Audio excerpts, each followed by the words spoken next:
everyone, this is Alex. In this tutorial, I'd like to show you how to take an image from a document like a PDF and create it in Google Slides as the background so students can annotate on top of it.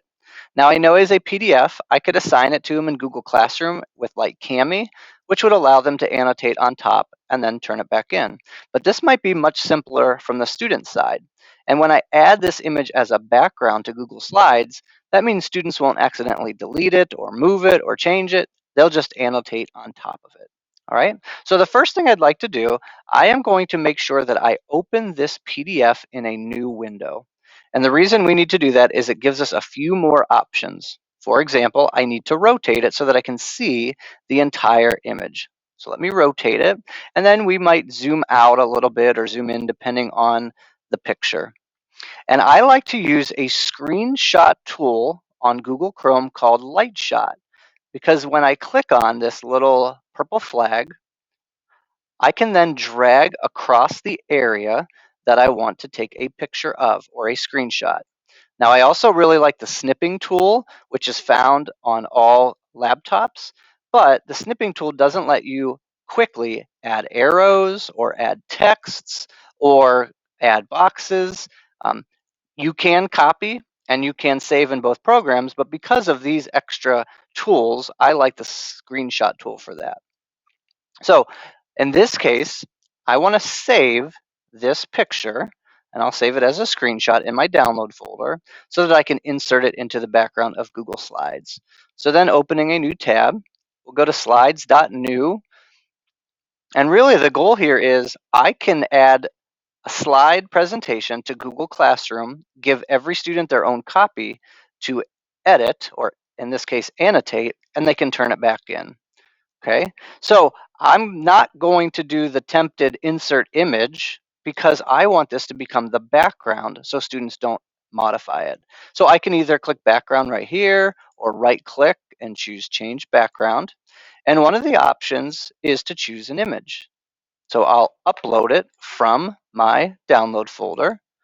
And now this map actually becomes the background of that slide. Okay, I might add text boxes if I want students to type. In this case, I might remove the text boxes. I love slides because you could actually use the outside as a way to write directions. So you could say here, number 1, find Ohio, and outline it in red.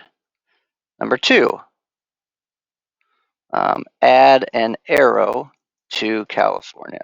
So you can type your directions on the left, and then students can use many tools in Google Slides. So they could use a shape tool, and they could basically pick a circle. Maybe here they had to circle or highlight Ohio.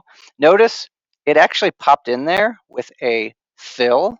So if I just choose the fill to transparent, and then maybe make the line a brighter color or even something a little bit thicker in border weight, that's a really easy way to annotate on top of a picture. And then, you also have access to arrows. So number 2, add an arrow to point out California. And again, maybe we make them choose a color.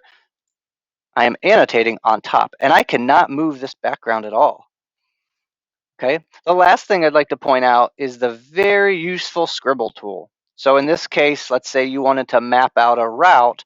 Literally with a click and drag, you could map out or draw on top of an image. And with the same strategies of using a brighter color and maybe a thicker point, you're able to annotate. Okay, don't forget, you can always add text boxes on top of whatever that image is. And this gives you a lot of features for students to annotate on top of a picture. When they're done, if this is in Google Classroom, they would just click turn in the upper right-hand corner. Okay, hope that was helpful. And if you have any questions, feel free to reach out.